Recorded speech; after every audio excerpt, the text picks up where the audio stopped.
अभी आज का होमवर्क विधाता वरदातापन की स्टेज। विधाता और वरदाता यह दोनों ही गुण अपने में अनुभव करते हो। जैसे बाप विधाता भी है और वरदाता भी है, वैसे ही अपने को भी दोनों ही प्राप्ति स्वरूप समझते हो। जितना जितना वरदाता बनते जाएंगे उतना ही वरदाता वरदान देने की शक्ति भी बढ़ती जाएगी। तो दोनों ही अनुभव होते हैं। वह अभी सिर्फ विधाता का पाठ है, अंत में वरदाता का पाठ होगा। क्या समझती हो? वरदान किन आत्माओं को देते हो और वरदाता किसके लिए बनते हो? एक होता है नॉलेज को देना, दूसरा है वरदान रूप में देना। तो विधाता हो या वरदाता हो, किन्हों को वरदान देती हो? विधाता अर्थात ज्ञान देने वाले तो बनते ही हो, लेकिन कहाँ विधाता के साथ साथ वरदाता भी बनना पड़ता है। वह कब? जब कोई ऐसी आत्मा हिम्मतहीन, निर्बल लेकिन इच्छुक होती है, चाहना होती है कि हम कुछ प्राप्ति करें। ऐसी आत्माओं के लिए ज्ञानदाता बनने के साथ साथ आप विशेष रूप से उस आत्मा को बल देने के लिए शुभ भावना रखते हो, वह शुभ चिंतक बनते हो। एक्स्ट्रा बल अपनी तरफ से उनको वरदान के रूप में देते हो। तो वरदान भी देना होता है और दाता भी बनना होता है, इसलिए दोनों ही हो। यह अनुभव कब किया है? यह वरदान रूप का, यह है वरदान रूप का स्वरूप।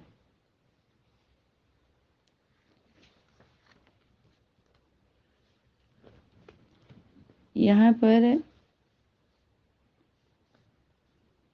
तो शक्ति का वरदान देने वाली शिव शक्तियां हो।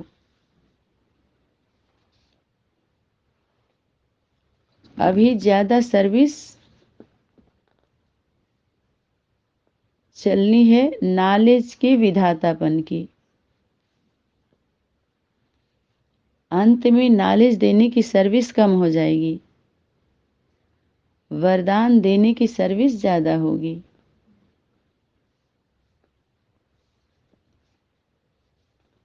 अंत के समय वरदान देने वाली आत्माओं में वही संस्कार मर्ज हो जाएंगे। और कहाँ इमर्ज होंगे? द्वापर। द्वापर में भक्त के रूप में इमर्ज होंगे। तो अभी नॉलेज अर्थात ज्ञान के दाता की सर्विस है, फिर वरदाता की होगी। समझा? फिर इतना समय ही नहीं होगा, न आत्मा में शक्ति होगी। इसलिए वरदाता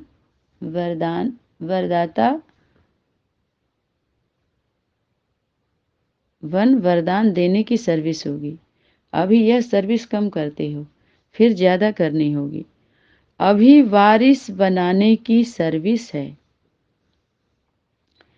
फिर होगी सिर्फ प्रजा बनाने की सर्विस। परंतु थोड़े समय में इतनी प्रजा बनाने के लिए, वरदाता मूर्त बनने के लिए मुख्य क्या अटेंशन रखना पड़े? वरदाता मूर्त बन थोड़े समय में अनेक आत्माओं को वरदान दे सकें। उसके लिए क्या करना पड़े? वरदाता बनने के लिए मुख्य पुरुषार्थ यही कि बार बार जो भक्ति मार्ग में गायन किया है कि वारी जाऊं।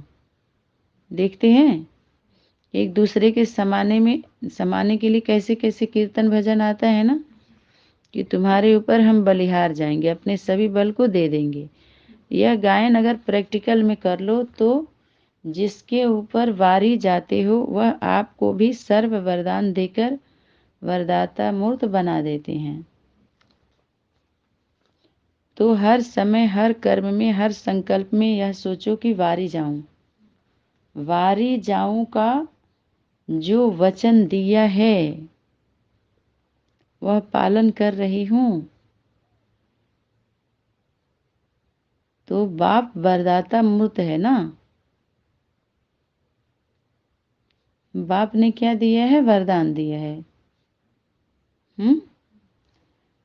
तो उसको जो हमने वचन दिया है कि जब तुम आओगे तो हम बलिहार जाएंगे, तो जो वचन दिया था वह पालन कर रही हूँ, इसको चेक कर लो थोड़ा। तो बाप वरदान वरदाता मूर्त है ना, आप सभी भी बाप समान वरदाता मूर्त बन जाते हो। तो इतनी चेकिंग करते हो, एक संकल्प भी किसके प्रति ना हो। जो भी संकल्प उठता है उसमें बाप के प्रति कुर्बान का, वारी जाने का रहस्य भरा हुआ हो।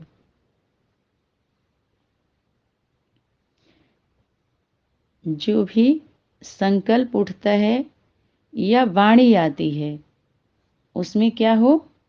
बाप के प्रति कुर्बानी का और वारी जाने का रहस्य भरा हो, बलिहार जाने का। ऐसी चेकिंग करते रहो, फिर माया सामना करने का साहस नहीं रख सकेगी। सामना करने का साहस वह नहीं रखेगी, लेकिन बार बार नमस्कार कर विदाई लेगी। समझा? तो ऐसा बनने के लिए इतनी शक्ति और चेकिंग चाहिए। चेकिंग चाहिए पहले। और दूसरी बात, वरदानी मूर्त बनने के लिए सर्व शक्तियों को अपने में देखना चाहिए कि इतना स्टॉक जमा किया है जो दूसरे को दे सकूं। अगर जमा ही नहीं किया है तो दूसरे को क्या देंगे? तो वरदानी मूर्त बनने के लिए सर्व शक्तियों को अपने में इतना जमा करना पड़े जो दूसरे को दे सकें। इतना जमा का खाता है या कमाया और खाया, यह रिजल्ट है।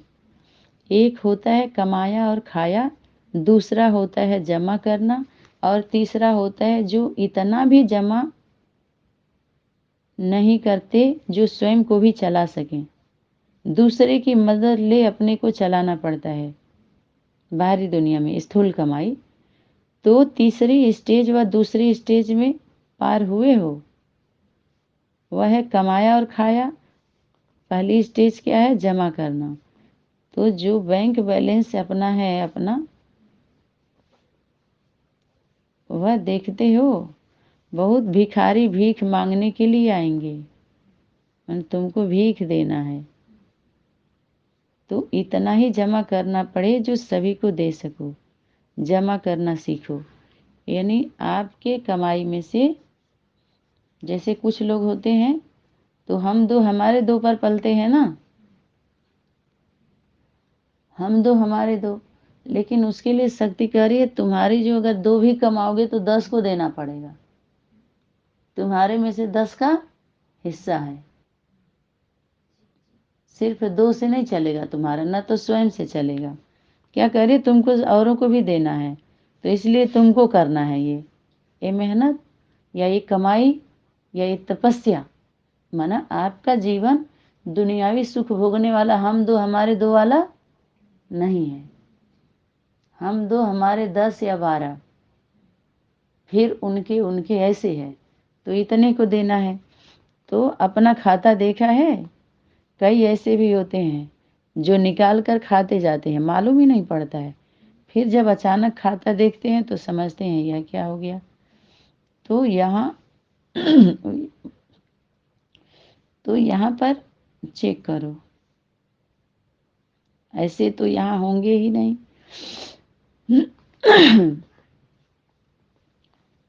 तो ये हो गया आपका ऐसे की सूरत जो सर्विसेबल होंगे, उनकी सूरत ही सर्विस करती रहेगी। जब ऐसे अपना चेकिंग करेंगे, करेक्शन करेंगे, तो उनकी सूरत से ही सर्विस होती रहेगी। लेकिन सूरत व मूर्त से अनुभव होता है। वैसे ही आपकी यह सूरत हर संकल्प हर कर्म को स्पष्ट करेगी।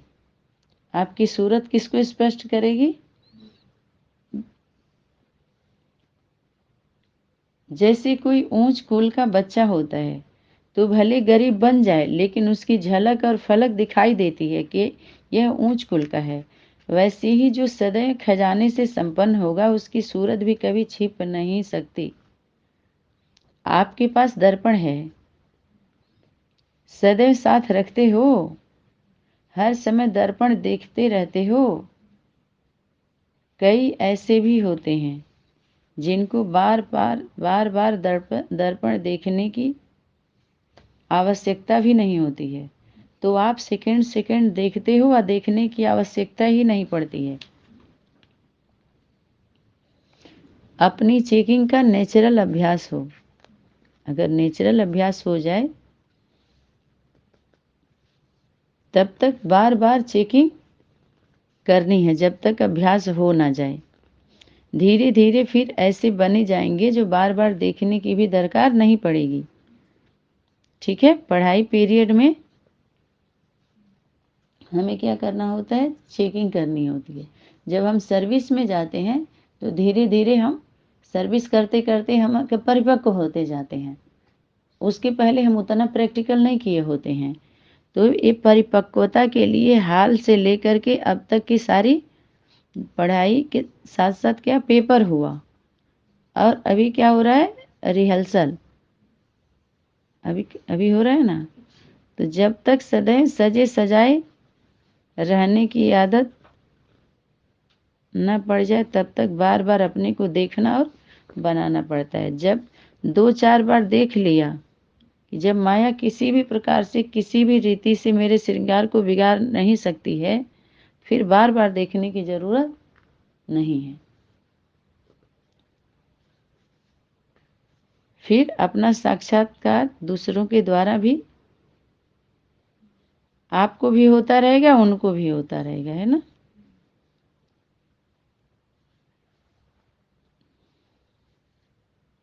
दूसरे स्वयं वर्णन करेंगे, गुणगान करेंगे। सभी विजयी रत्न हो ना, विजयी रत्न तो हो, लेकिन विजय की माला कितनी अपने गले में डाली है, वह भी देखना पड़ी है। विजय की माला दिन प्रतिदिन बढ़ती जाती है, तो बढ़ रही है और कहाँ तक बढ़ी है, यह भी देखना पड़े। जब माला लंबी होती है तो फिर क्या करते हैं? डबल डालते हैं, जिससे सारा श्रृंगार और सुंदर बन जाता है। तो इतनी बड़ी माला आपके गले में, अपने गले में डाली है, यह भी चेक करो कि आज के दिन में विजय की माला में कितनी विजय रत्न बढ़े हैं। दृष्टि से सृष्टि बदलती है, यह भी अभी की ही कहावत है। कैसे भी तमोगुणी व रजोगुणी आत्माएं आए, लेकिन आपकी सतोगुणी दृष्टि से उनकी सृष्टि, उनकी स्थिति बदल जाए, उनकी वृत्ति बदल जाए। आगे चल कर के यह अनुभव बहुत आत्माएं करेंगी। जैसे यादगार दिखाया हुआ है कि 3 लोक का साक्षात्कार कराया, यह भी अभी का गायन है। आप लोगों के सामने आने से दृष्टि द्वारा उन्हों को 3 लोक तो क्या, अपनी पूरी जीवन कहानी का मालूम पड़ जाए। पढ़ रहा है ना पूरे पढ़ाई का। जैसे शुरू में स्थापना के समय ज्ञान की सर्विस इतनी नहीं थी, नज़र से निहाल करते थे, तो अंत में भी ज्ञान की सर्विस करने का मौका नहीं मिलेगा। जो आदि हुआ है वही अंत में आप लोगों द्वारा चलना है। इसीलिए सारा होमवर्क खंगाला जा रहा है, सार में लाया जा रहा है, छोटे में। जैसे वृक्ष का पहले बीज, जैसे वृक्ष का पहले बीज प्रत्यक्ष रूप में होता है ना, जब धरती के संपर्क में नहीं रहता है, संबंध में नहीं आता है, तो बीज ही दिखाई देता है ना सिर्फ। और जब बीज में वह बीज मर्ज हो जाता है, खाक राख हो जाता है, फिर अंत में वही बीज प्रत्यक्ष रूप में दिखाई देता है। तो आप चैतन्य है ना, तो बीज बाप की बीज रूप स्टेज सदा रहती है, क्योंकि है ही बीज। तो बीज बातें, सार बातें बाप के द्वारा ही आती है, यज्ञ माता के द्वारा। बीज सार बात जो बाप दिया है वो, और विस्तार भी होता है। समझ में आया? सार समझाने के लिए यज्ञ माता के द्वारा विस्तार भी होता है। तो आप आदि आत्माओं में भी जो पहला फाउंडेशन पड़ा हुआ है वही सर्विस अंत में भी होनी है। अच्छा, आज का होमवर्क ये रहा सार में।